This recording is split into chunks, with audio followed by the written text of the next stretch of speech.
The idea of the spectator stages is to survive without embarrassment while keeping the crowds entertained. And that's something that David Llewellyn in the Audi Coupe A Quattro is especially good at.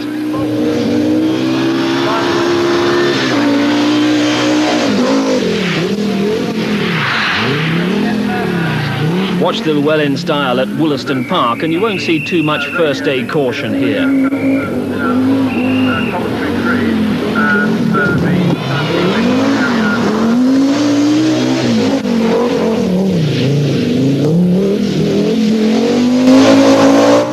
Inside Llewellyn's Audi on the start line, and drivers don't always welcome an onboard camera. They always quote the embarrassment of Tony Pond crashing out on the first stage of the RAC a few years back. The downfall of Pond on that occasion was a wet patch on the road, just like the one round this corner.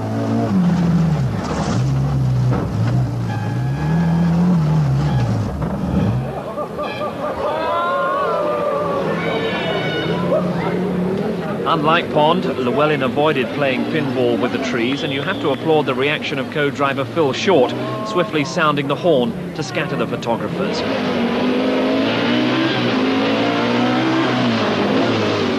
And so with calm restored inside the car, we'll return to our seat in the back. You're right.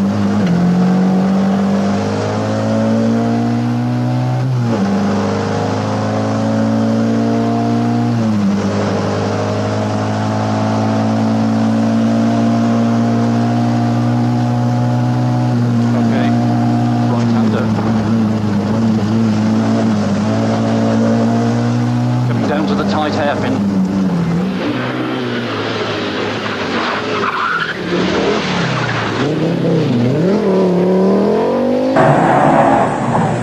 And here's the first of the stars the crowds have come to see, David Llewellyn using every inch of the road to set a scorching pace in the Audi Quattro. David Llewellyn's early prediction was quickly proved accurate, as the first two stages of the day were indeed better suited to McRae's Sierra. On the fast, dry tarmac, Llewellyn pushed the Quattro as hard as he dared, knowing McRae was closing all the time.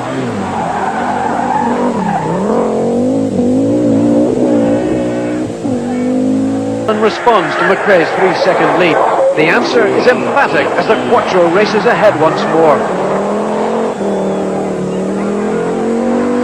Di Llewellyn is just outside the top 10, but the conditions are starting to suit the four-wheel drive Audi. Broken power steering belts, a lost rotor arm and other problems have done nothing to deter David Llewellyn Short's enthusiasm. 10th place is a just reward for such determination.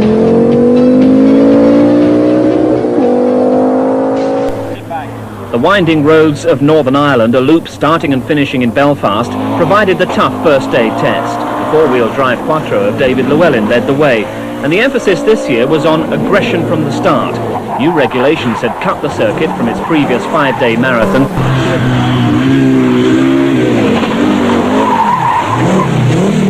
Llewellyn stormed south, eager to repeat his circuit victory of the previous year. Damp roads were helping the four-wheel drive Quattro, but the pressure was mounting from McRae. Against all predictions, the four-wheel drive Audi Quattro of David Llewellyn leads.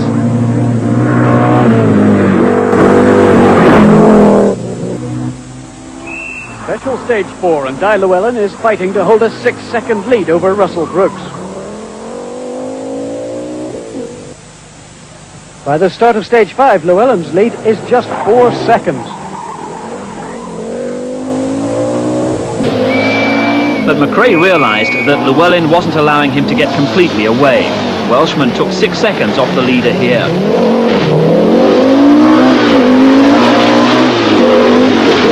He might not have been significantly closing the gap, but Llewellyn was driving with a greater confidence than at any time in the season. And once again, the Welshman was emerging as a championship contender.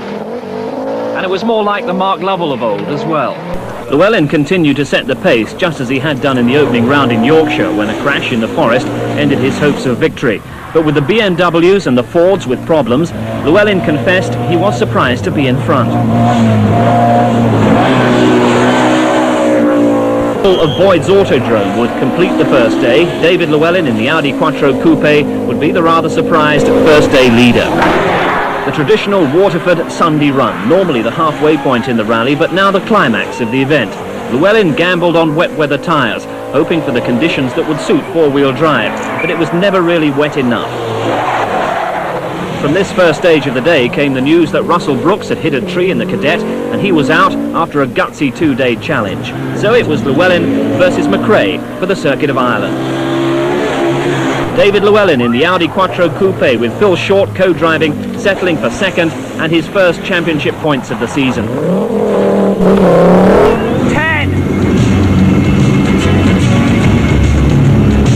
5, 4, 3,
Welshman Di Llewellyn was a sensation, third fastest behind the two leading Lanciers in his Audi Quattro. Mondello Park race circuit is dry and fast, not what Llewellyn needs at this stage. Per Eklund has always been a favourite with the British fans. 41-year-old Per Eklund, still in fourth place in the Quattro, was trying as hard as ever to catch the Lancia, and he made our cameraman catch his breath on this corner. Torrential rain had made it very treacherous indeed. Per Eklund was trying to close a 4.5-minute deficit on the leader, but he lost 10 seconds here when he slithered off the road. He was also, of course, anxious to protect his second place from this man, Per Eklund, fastest at Craig and only 24 seconds behind Blomqvist. But Sebastian Lindholm gives us an action replay, smashing his bumper and putting a rear wheel out of line.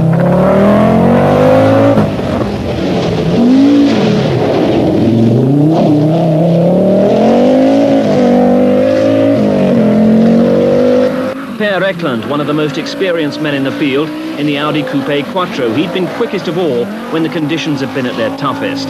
He'd gone second, but as conditions improved, the Lanciers took charge again. And it was Llewellyn emerging into the daylight as leader by 15 seconds. With the adrenaline pumping, Llewellyn sensed that an unlikely victory was his. After that, it was always close, but you must have felt pretty well in control. The bagpipes then were for the Welshman, David Llewellyn, with co-driver Phil Short, their first victory of the season. Once again.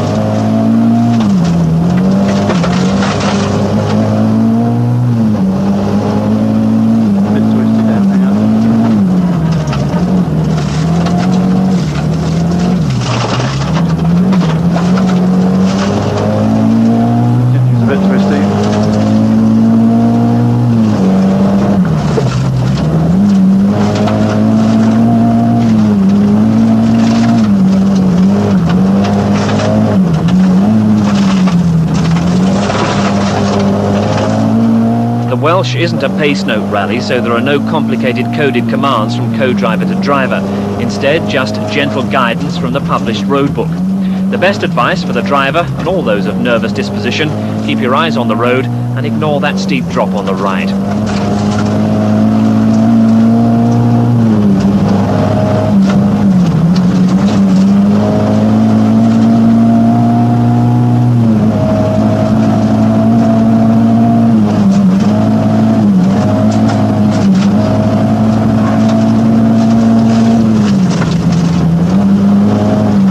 Continues and tightens. Still keeps on going.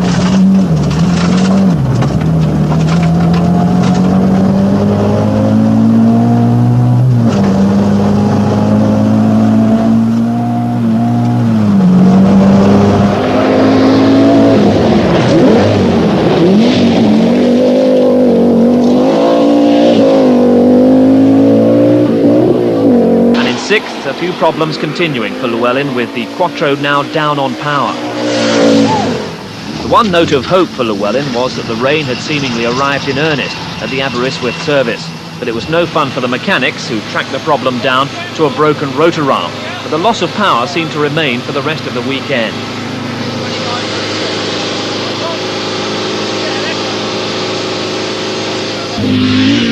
Llewellyn literally flying over the yumps, but without the power to challenge fifth place McRae.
Problems all the way for David Llewellyn. After the loss of power, which wasn't wholly cured, he's picked up a puncture on the very first corner of this 2.3-mile stage. The puncture is right front. You can hear it and see the effect it's having.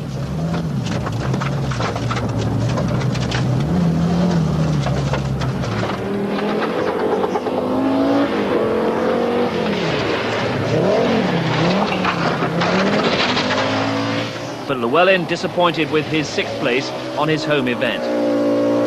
From the Swedish junior team, Stig Olof Wolfridsson in the Audi A Quattro. This event a round of the FIA Junior Team Challenge, and the Swedes poised to take the title.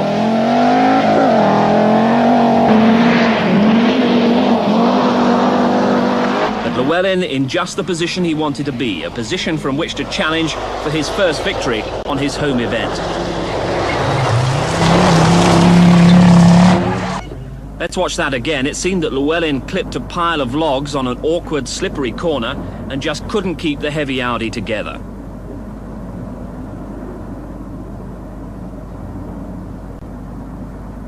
Onto his roof, a burst of flame, but the spectators got the car back on its wheels by the time McRae arrived right behind him.